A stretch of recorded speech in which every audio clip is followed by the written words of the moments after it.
Hello, everyone. Welcome back to another episode of our Context Coffee Chat. I am very excited and pleased to be talking to Karina Avakyan today from This Side Up, our green coffee importing partner from the Netherlands.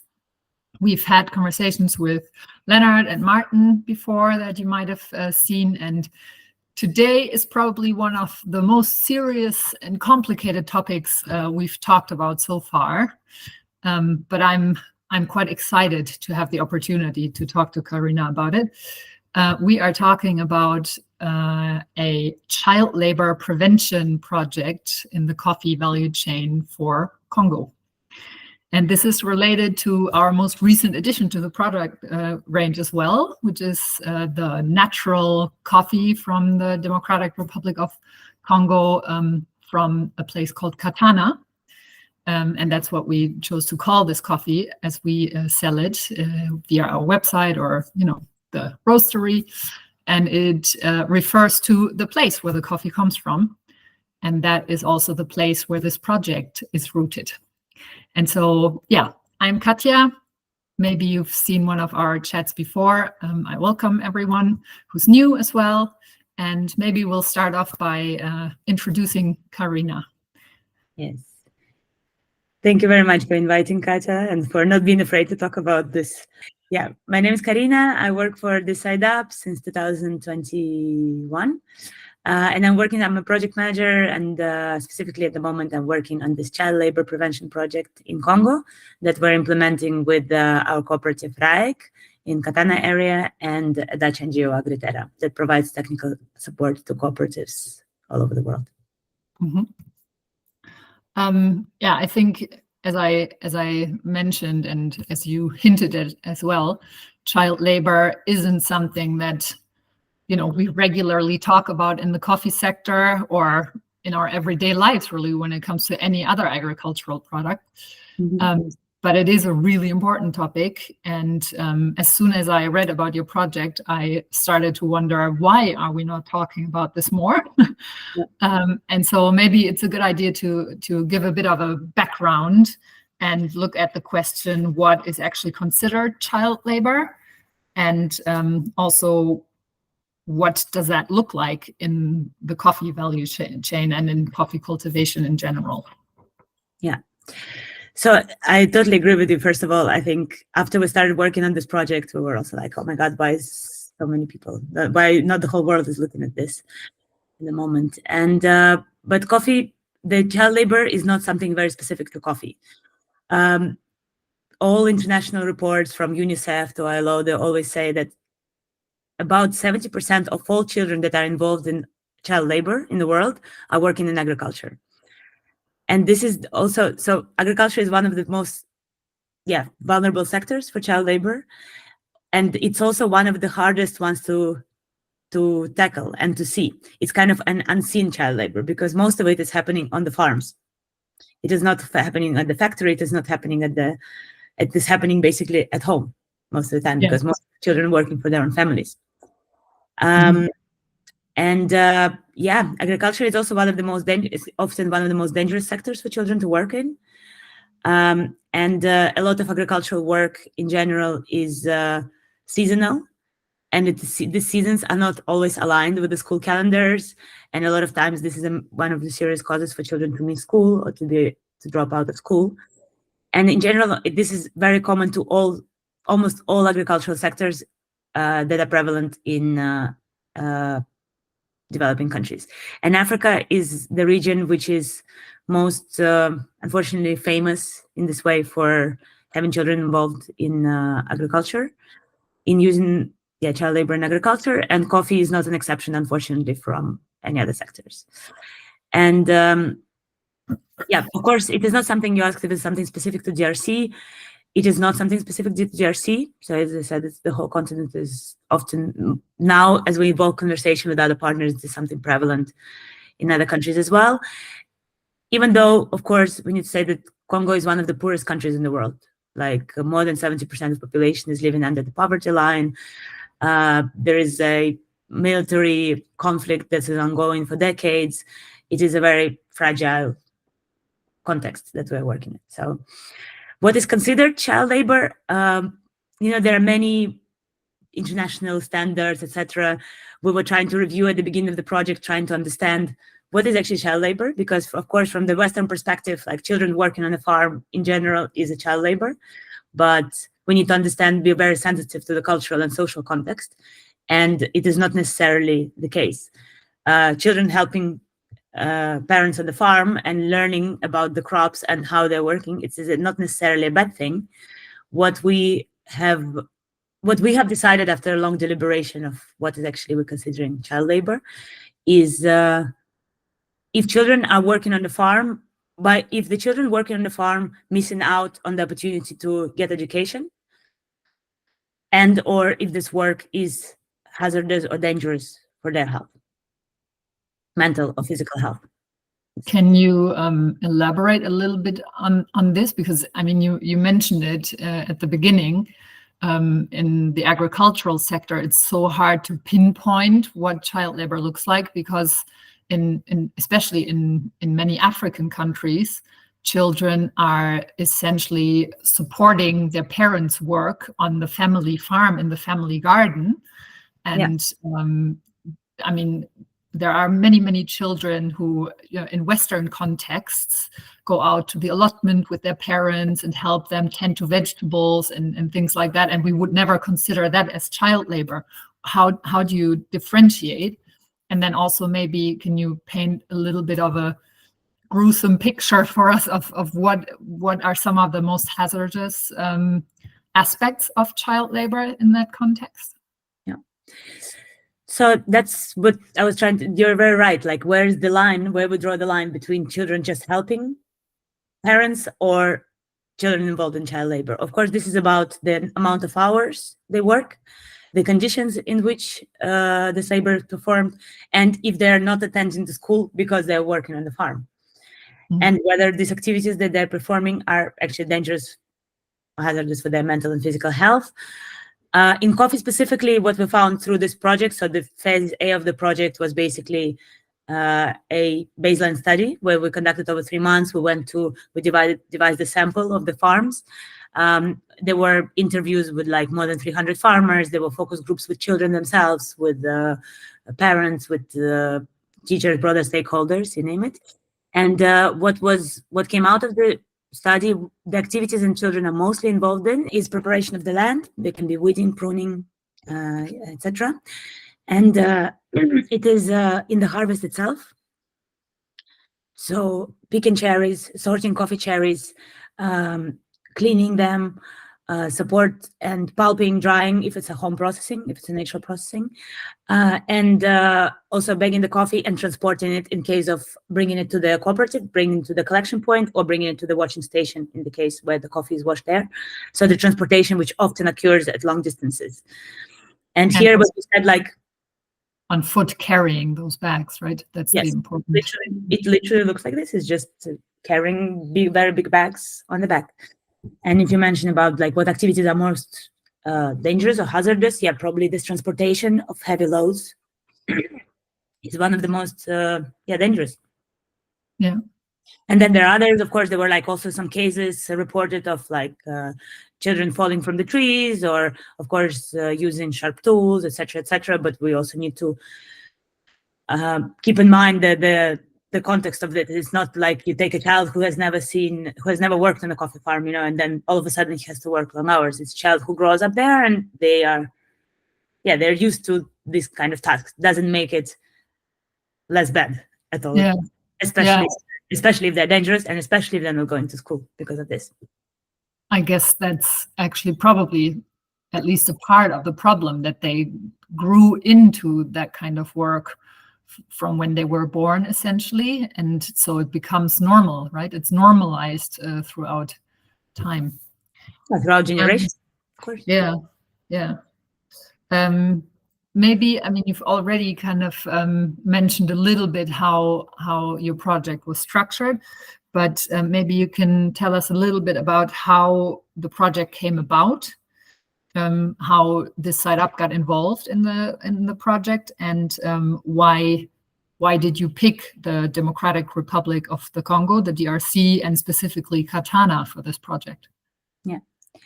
Well, we were invited to participate in this project by Agritera, who is our partner, and it's a Dutch NGO that supports cooperatives around the world, and they're supporting RAIC, and I think they're working with another cooperative, CPNCK in Congo, from whom we're also buying coffee. And so we were approached and suggested to take part in this project. It was the first, I say, it's a project funded by the Dutch Fund Against Child Labor. It's a fund of RWO, of the Dutch, of the Netherlands Enterprise Agency. And it is quite big for a small size of the company that we are. At the beginning, we were a bit reluctant also because the SIDAP really believes in the trade and the fair trade. And we believe that if the fair trade and equal prices occur, the development projects are not needed as much. And we've been reiterating it constantly. But so it was maybe some reluctance also on our side to go for it, but we decided to go for it. And also because DRC is by itself one of the most challenging areas to work with, as I mentioned, due to many external factors, just like economic, military situation, social context. And Kivu itself, Kivu has been a place for ongoing military conflict for decades. South Kivu, where Katana is located, less so than the north, but still it is a challenging context. And implementing a project of this size, would not be possible without the support of the fund. So we decided to go for it. And the project was structured in a way that the first year it was a baseline study. So we basically had consultants who did local consultants who conducted the research, these baseline studies. And then with the results of the study, we basically had to come up with the mitigation plan, with the measures of how to address the child labor, because it was quite evident, of course. It was already quite evident that the results will come. It was just more of a question, okay, what are the most effective ways? And also what is within the sphere of influence and within the sphere of expertise of the SIDAP and other partners to address those root causes. Yeah. And when did you start the baseline study? In 2021. Tell us a little bit about what you found in your baseline study. What were the findings in this community? Yeah. So what we found basically was that there were, so according to the definition that was devised, more than a half of the children that work on RAIC's farms are in child labor. RAIC being the cooperative that you work with, the coffee farmer cooperative. Exactly. And maybe a disclaimer to be made. So we're working with a coffee cooperative that has 2,100 members. And we are buying from this cooperative a few years, but the study involved not only, so we know exactly from which farms we're buying, because we have the premium, we have the second payment that goes directly to the farmers, according to the model of the SIDAP, but the study was performed on the whole of the RAIC cooperative, which means that a lot of these farms have never supplied anything to the SIDAP. So the project covers RAIC in general, just the cooperative. And it was found, so more than half, about 56% of all children participate in child labor, and most of them work predominantly in coffee. Because as you can imagine, households also have other crops, and child labor also can be, just in the house or on the farm, in other tasks which are not related to coffee. So we were trying to ask questions that are related to coffee and not only. We found that a lot of them do. Most of the tasks that they are involved with, as I said, are pruning, picking, transporting, preparing the land. Boys are slightly more engaged in child labor than girls, and they perform slightly different tasks. There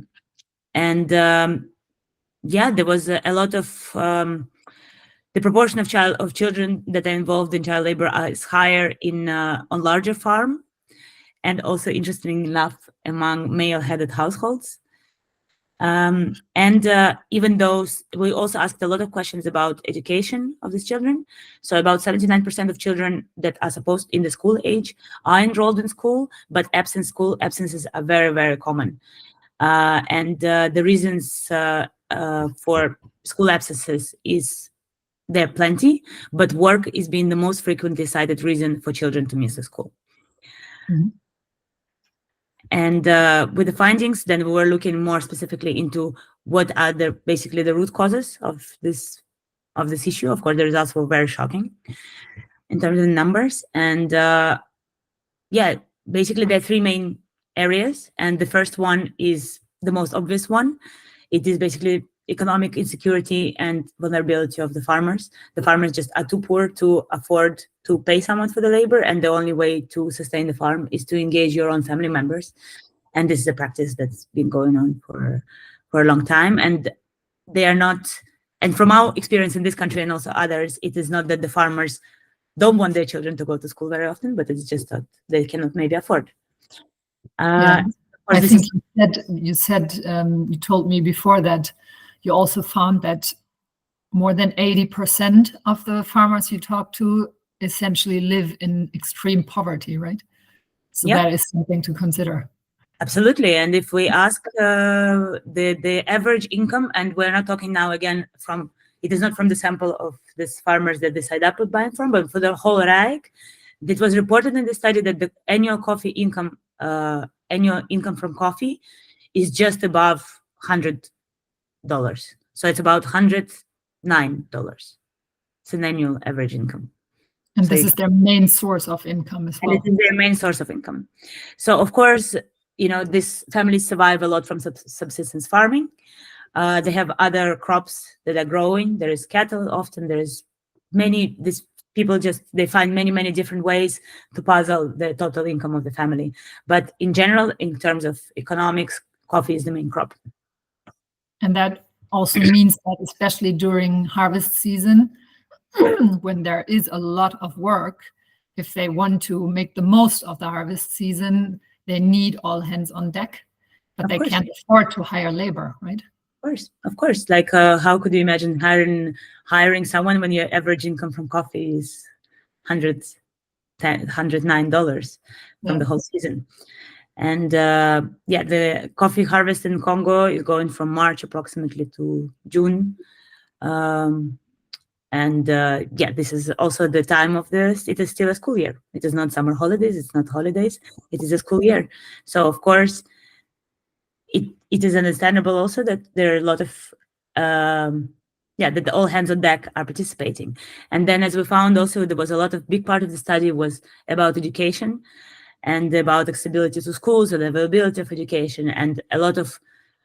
Basically, what was found, there is very limited school infrastructure, the limited school facilities, and a lot of farmers consider the existing school facilities not useful, not accessible, and that they find that a lot of times, if there is no opportunity for children to receive proper education, maybe they're better off learning how to work on the farm. Can you elaborate on that a little bit? Why would they think that the education that is available to them isn't useful or accessible? Yeah. It is hard to say, and of course we shouldn't look at this from kind of like a Western perspective of we know what is a good education. Like, we are, as we said, we're a coffee company, we're not an education experts at all. So the only thing that we're just reciting what people are saying. But a lot of times, so if you can just describe like how the infrastructure of the schools look like, it is a wooden shack, often without any sanitary facilities, which also poses a lot of problems for girls when they go more in the teenage years. But of course, the lack of sanitary facilities is an issue. There is no meals provided, even though the parents always need to spend money on not only on fees but also on uniforms, meals, school materials, which often they don't have. The ratio of students per teacher is very high.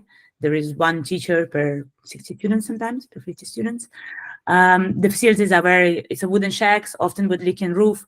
During the rainy season, first of all, the school is not suitable for conducting studies. Often there is no electricity. And during the rainy season, a lot of times it is just inaccessible. An average distance that Reich children have to walk to school is 4 kilometers. So imagine walking this. Yes. Yeah.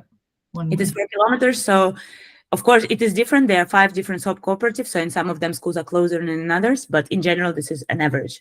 So especially during the rainy season, it becomes sometimes just inaccessible. So due to all of these reasons, like the educational quality, the lack of the materials, heavily underfunded public system, it is the general school system in DRC, and especially in these rural areas, heavily underfunded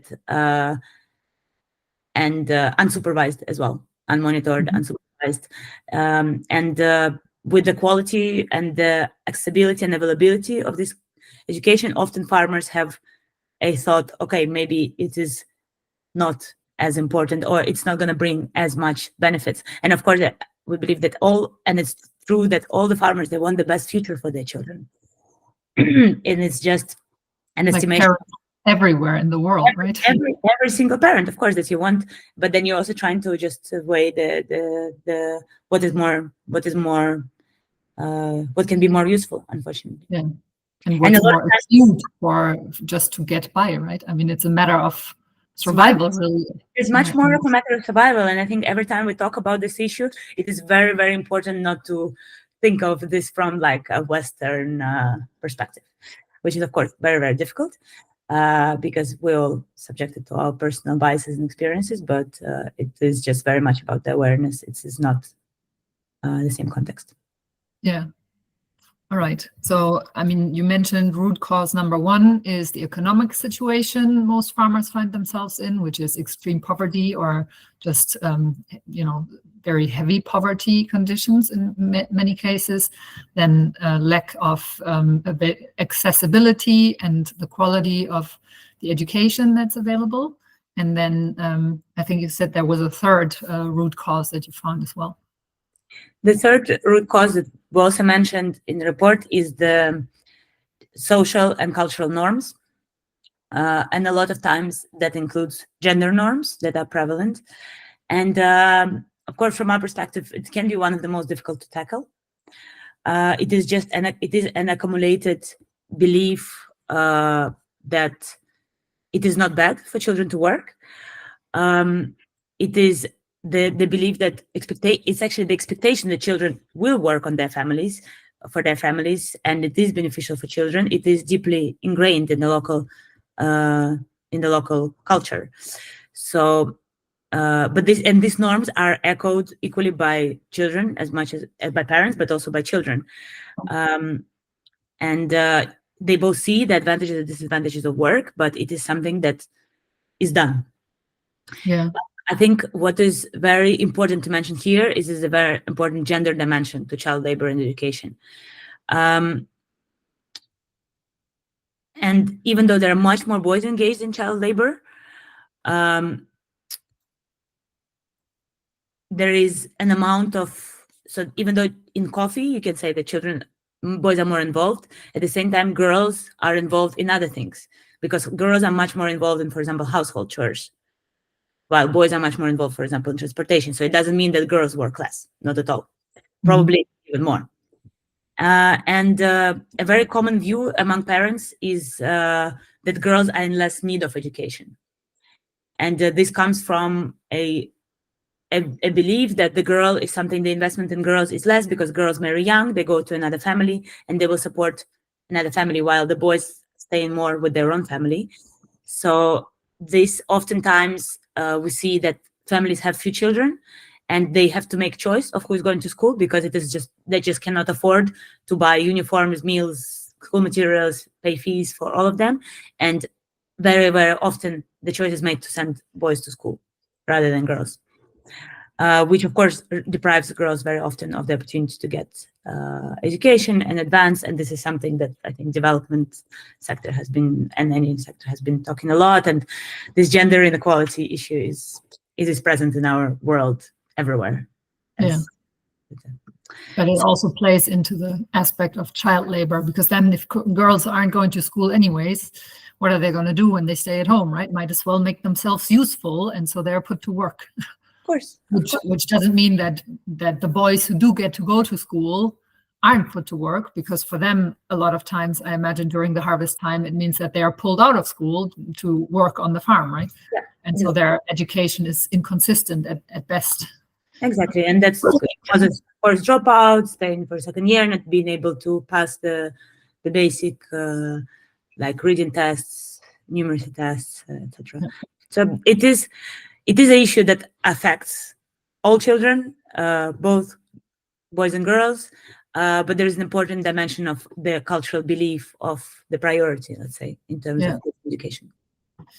Before we move on to the more positive aspect of your project, aka the solutions that you're implementing, maybe we can just quickly shine a light on child labor in the coffee cultivation sector in general, because you did say in the beginning, this is something that isn't limited to the DRC. It's not even limited to the African continent and coffee growing countries in Africa. It is happening throughout the entire coffee growing world, essentially, right? The project report you sent me actually states that there is very little research on child labor in the coffee sector in general. It is. I actually wanted, because I had a feeling that I saw one study that was like from last year. There was this Sustainable Coffee Initiative. It was the first number that ever was reported. Yeah. But you can see it now. But in general, what I can say is that there is very, very little studies that have been conducted, and it's also very, very hard to make the estimations, because the problem is that most of the coffee comes from small-scale farmers, and then often they are formed in cooperatives, and then companies buy from cooperatives, and of course there is not in a registered cooperative there is almost never child labor, like also in Rijk. There is no children working in the washing stations. There is no children working in the office. It is quite clear, but the child labor occurs on the farm. And the thing is that most of coffee companies, actually, I think no coffee companies up to now, are actually going to the farms and seeing what's doing. And the problem is that most of the coffee companies don't know the farm from which it comes from. We have a very lucky opportunity to know, so we were able to go and research in our own studies. As far as I know, I was trying now to look up for the numbers of this, if there is any general numbers on the child labor in coffee. I couldn't find yet any. Yeah. So it is definitely understudied, this topic. Absolutely. And even if you think about other crops, like I know in cacao, I think a few years ago there was this big wave of understanding that it's a massive issue in Africa, and there was lots of companies, even like big multinational companies, got involved, and there was a lot of media attention to this, and even big companies had to have a look at this. I know that some big coffee companies were blamed for using child labor, but I don't think there was like a large-scale study. There's always UNICEF talking about it, ILO is talking about it. It is clear that it's an issue. In some countries, like in DRC, in Ivory Coast, and in Rwanda, it's known that it's an issue. And there are some numbers, but I don't think there's like a global overview of how many children. But as I said, like out of all children that are involved in child labor, like 70% of them, it is millions. Yeah. Yeah. And as you said as well, because the lines are so blurry, this would be something as you found yourself, right? I mean, it's a matter of how do you define where helping out your parents ends and actually being in a situation of hazardous child labor start, right? So, and I would imagine that to have a global study look at this, it would be really, really difficult to find a common standard to start with, huh? Of course, and there is like an international, like there is an ILO definition. Normally the definition of child labor is, there's some international definitions like the ILO one, and then every country has their own legislation of what is child labor. For example, in Congo, it is the minimum age to work is 16 years old, and from 14 years old, you can perform light work. And then there is also the amount of hours. But again, this amount of hours are corresponding a lot of times to school calendars. Like if the child is taken out of school for 1 month and then he's returned back in for the harvest, can this be counted? And there's so many factors, like to really get the number. And this was one of our main challenges, because the fund, actually, we need to report them, the numbers. They want the numbers and percentages throughout as the project evolution. And it is very hard to estimate, because it's a lot of times, like in every research, and especially in every social research, it's about how do you pose the question, and how deep can you go, and how truthful the answers are, and how well the respondents understand what you're actually trying to ask. So it's really complicated. And like, according to, for example, according to the Congolese national statistics, I think in 2019 or 2020, they said that estimated of 22% of children between 5 and 17 are engaged in child labor in DRC. And for South Kivu, this is above, slightly higher. It's about 26.7. But as you can, if you saw in the report that we did, like more than 50% in agriculture.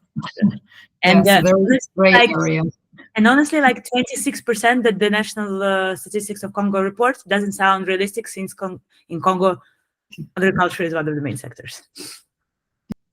Child labor in agriculture is it's unseen. Yeah, it is one of those topics that we just don't want to look at that, right? Because it hurts and we don't want to think about it, right? And so, I think a lot of times that's exactly what we do. We just don't look, because we could actually find answers that we don't like, right? Because that was one question I was going to put to you as well. Knowing now what we know through this project and through the information that you shared, why shouldn't we just decide not to buy coffee from you anymore, because you work with farmers where child labor is an issue in the community? So why shouldn't we stop buying this coffee? Why do we need to continue to buy this coffee from you?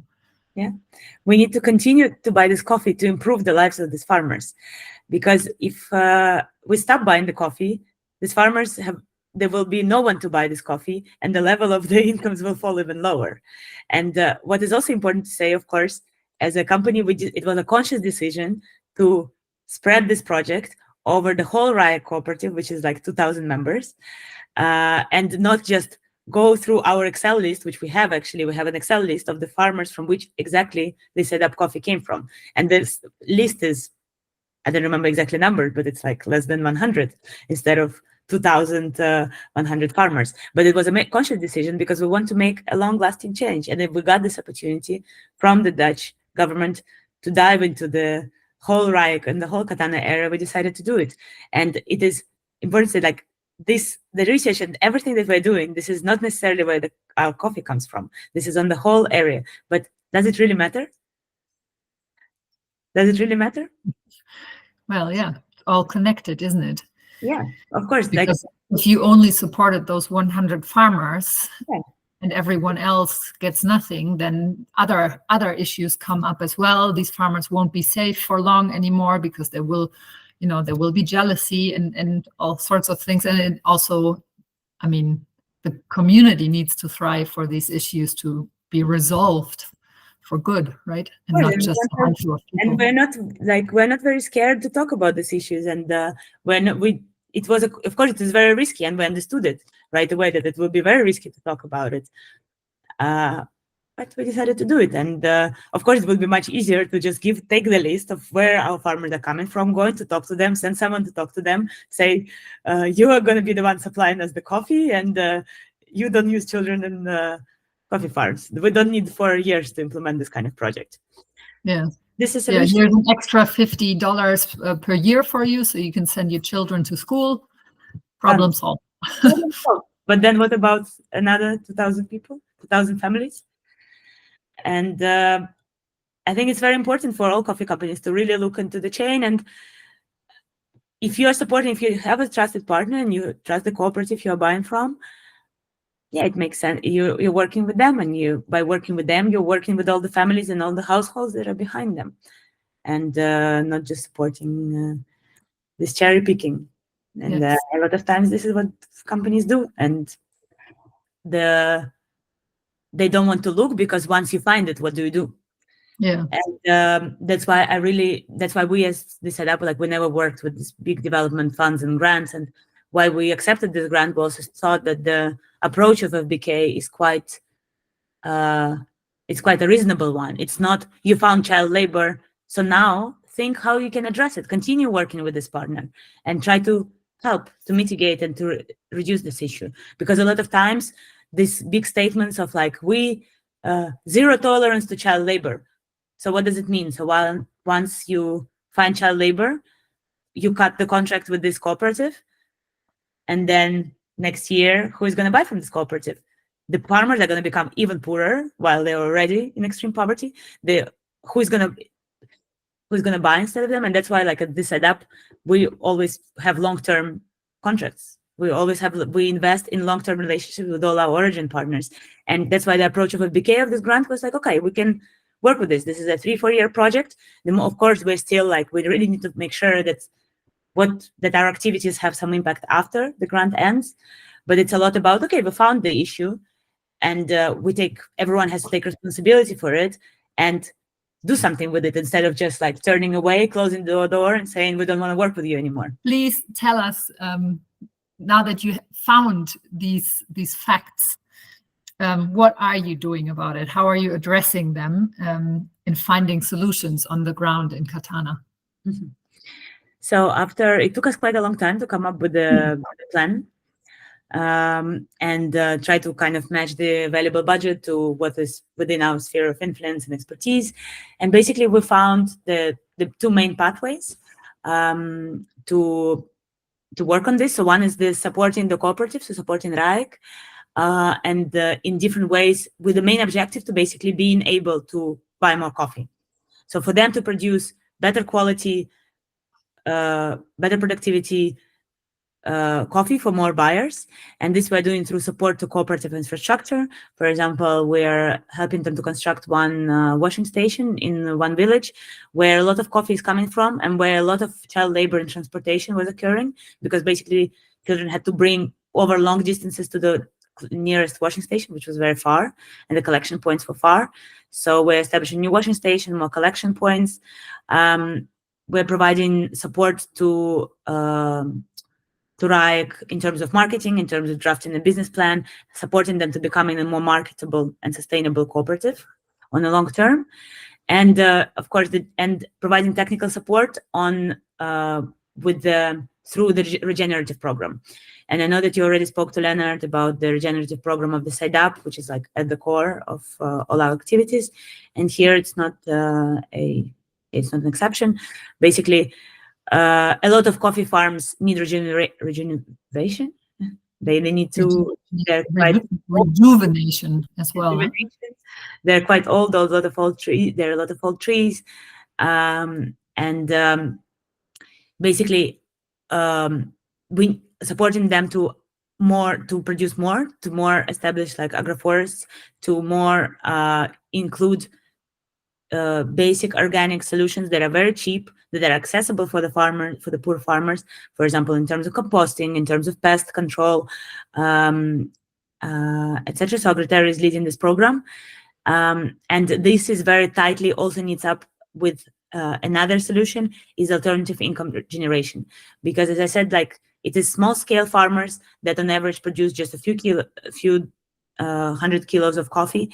With the coffee prices, even with the premium coffee prices that we're trying to pay, this is not enough to sustain a cooperative. So it's very important to have other ways to have income.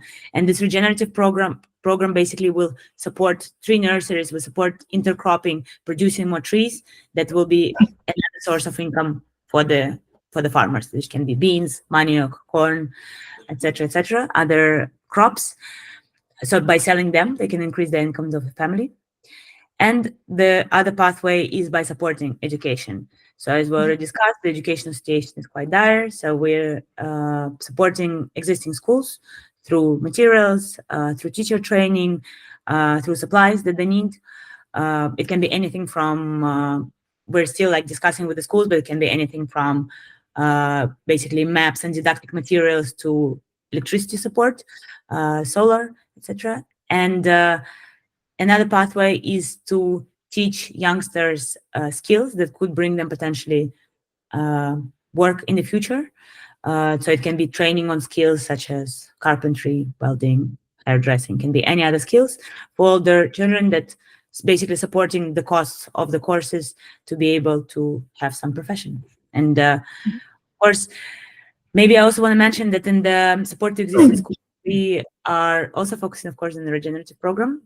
So we would like to, similar, we have partners in Uganda that are implementing this for a long time. And actually, in Africa, it's a very common practice for schools to have gardens and to produce food, and for both teachers and students to work on these plots as an education activity, but also as a mean to feed the schools, to provide meals.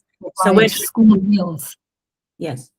So like one of the best examples in Africa, if you look at like different examples of schools, a lot of times there is school plots that actually feed the school, because you cannot rely on government providing school meals as we do in the West. This is very relevant because if you follow that line of thought, parents have a real incentive to send their children, and possibly all of their children, to school if that means that they have at least one less meal per day to provide to their children. Exactly. Because if you're living in poverty, that can be the difference between eating yourself or not eating, right? Absolutely. Like having a school meal can be a huge motivator for parents to send their children to school. Yeah.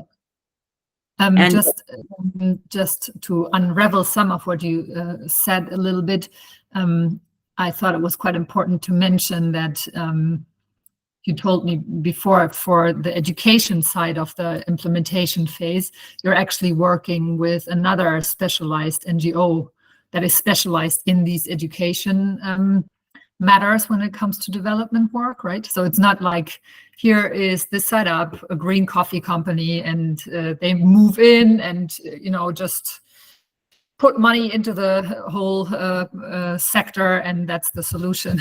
That's not your approach. Absolutely not. And I think that's why, maybe, as you can see, there is like, we're in 2024, and we just have selected the partner to implement. It took a long time, because from the beginning we're a green coffee importer. We have lots of knowledge about coffee and about regenerative agriculture, but definitely not about educational systems, and especially not in countries where we're not even physically present. And all the decisions about educational program were done in collaboration with the local partners. And at the end, we really have to just trust and to give a lot of agency to people on the ground to decide what is needed. Like, obviously, this is not us deciding on what a school in a village in Bushumba needs. We don't know. We have, so what we've done, we decided to partner with ANAPECO, which is like a National Association of Parents in Congo. They're present in all districts, including South Kivu and Katana, and they have worked already, and they know very well the schools that basically the cooperative has selected where most of the children of coffee growers are going, and those schools are the beneficiaries, will be the beneficiaries of the program. And this organization, in cooperation with the cooperative, are the ones implementing this structure. So basically, we are there. The role of this setup is a coordinator, and due to the setup of the whole grant program, we are the recipient of the funding, but we're just the program coordinator. We're basically implementers on the ground. Is all the activities are to benefit RAIC and their households, and Agritera is their Congolese office to provide technical support and to implement. We're doing some of the international awareness raising. We're supporting the regenerative agricultural program, but for the rest, we are not implementing, we are coordinating. I think that's very important to mention. Yeah. Because it also means that once this program is officially finished, in the sense that the funding runs out, you will have local structures in place that can just keep going, even after Western support in terms of manpower is kind of not ceasing, because you'll still be there and will still be a trade partner. But it is about empowering local structures to be able to make a long-term sustainable change. Yeah.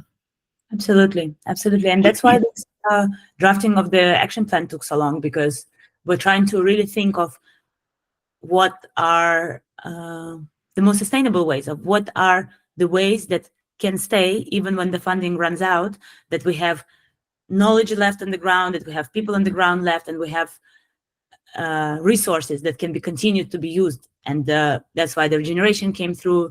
That's why this partnership with the local organizations, with the local stakeholders came through, because, yeah, as I mentioned, we're not really like a lot of school programs, like, of course, we can support, with this money, we can just provide the meals. We don't have to establish gardens in school. But then the question is, who's going to provide the meals in 2026 when the program ends?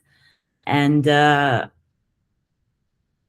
equipping farmers with the knowledge of how to sustain their own fields, how to create compost, pests control, that you never need chemical fertilizers that are expensive, that they cannot afford anyway, or they would have to go into credit. They have to take a credit to afford them, and equipping them with this knowledge, with the infrastructure, and with things that are going to be left there after the project ends.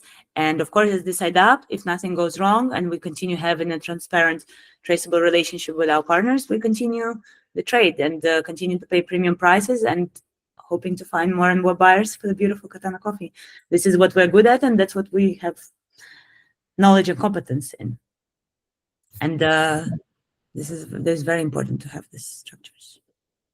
That sounds amazing.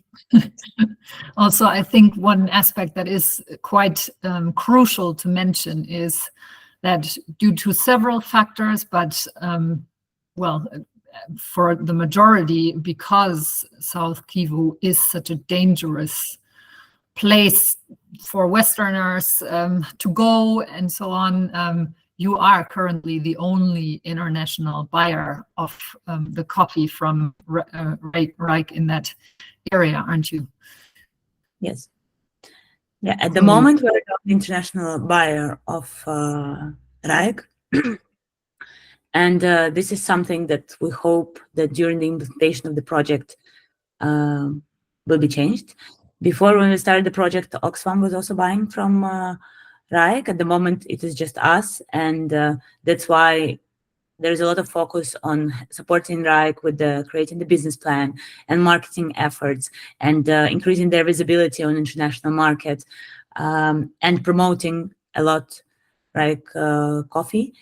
This is one of the cornerstones of the support cooperative, because without it, of course, just with the amounts that unfortunately, just with the amounts that the SIDAP is buying now, it is not a solution to improve the lives of the whole households of Reich, which is thousands of people. Well, the economic aspect of it, you're already improving the well-being of the households by bringing in the regenerative aspect to their farming and supporting the education system there. That is something that will last. But we need more people to buy beautiful Congolese coffee. Yes, so you can start buying more from them. And so basically having chats like with news is the way. Yeah, so it is about increasing the amount of money that you are able to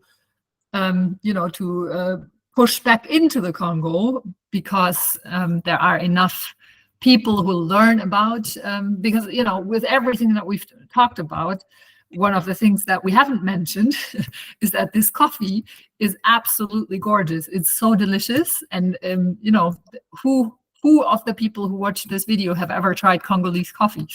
So I would absolutely urge you to try it, because it's delicious. And knowing what we know now about the project, it'll taste even sweeter when you know that you're supporting these efforts on the ground. Absolutely. And it is such a good quality coffee from such a challenging region, and it deserves so much respect and admiration. Yeah, definitely. Definitely. Yeah. All right. You did mention to me in our previous conversation that this project has had a major impact on this side up as a company as well. on how you do things and has changed the way you think about certain aspects of your work, not just in the Congo, but in other origins as well. Maybe you can just briefly explain a little bit about that before we say goodbye. Yeah. No, it's true that in our previous prep conversation, I mentioned that when we received the results of the study, it was a bit shocking, and also because we never had an opportunity to have such a detailed view into the farms. No? It was an incredible opportunity to get so much insights, and there is actually a public report which I would also invite everyone interested to read. There is lots of interesting data, and specifically about Congo, but this encouraged us. Of course, we don't have the resources to conduct this kind of study in every origin, but it did motivate us a lot to learn much more even about the origins that we're buying from. And we already, all the setup operations are based on personal connections to our origin partners. So basically, we initiated the impact program. We have a new team member since last year, I think, or maybe 2 years, Madhu, who is basically went very deep into talking to all our origin partners, having very long, full conversations, talking to them about all the risks that are occurring in all the challenges that they encounter in their work, starting from of course, about coffee, but also about their general lives, about how the local context looks like, how the social, gender, cultural, economic context looks like. Of course, child labor were part of all these conversations, alongside with gender equality, environmental sustainability, any other social, external, internal risks that the farmers and the cooperatives are facing. And this program has been it's been really eye-opening. And now we're thinking of trying to actually have more of projects where we can talk to our partners, understand what is their issue, and if there is any resources available that we as the setup could tap into, and maybe together we could find an opportunity to address some of them. We're very interested to go there, because it is, of course, trade is very important, but there are many other issues that maybe we can support our cooperatives with. And we already implemented different projects. We have experience in other countries, like in Indonesia and Colombia and Rwanda, with different kind of projects. A lot of them about regeneration. Some of them are more social. And we are very motivated after this project, when we were able to dive so deep into the chain. We're very motivated to start this, to continue this journey with our partners. And another thing is, I think, as the project was evolving, we kind of felt the need of putting in words of what does it means to be the steward of the side up. And there's been, over the past year, the team was working very hard on the voice of the side up, which is like a document that summarizes the values and the core principles and beliefs. And it's a lot of this conceptualizing, maybe brainstorming philosophical work, but it's actually, we realized how important it is to have the whole team on board and aware of what we are working towards. And it's been a really eye-opening, beautiful journey. Needless to say that is one of the big reasons why I love working with you guys, because you're value-based, and at the depth and the level that you work at, greenwashing isn't even on the horizon anymore. You're actually changing lives, and I love that. Thank you.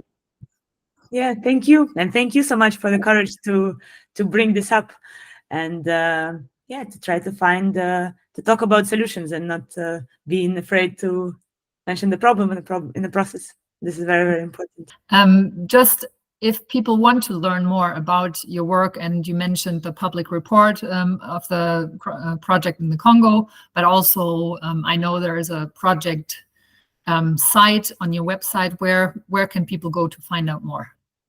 Exactly. So we have a project page on the website under projects, and there is one in Congo, and you can read all the information. We have the report there, and at the bottom there is my email address. So if more information is needed, or Also, if you have some ideas of how you could participate or participate or promote the project or just raise awareness, or maybe you have some contacts and some ideas on how to participate in any of the actions, please reach out.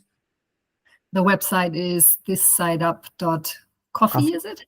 Yes, thisssideup.coffee. Yes.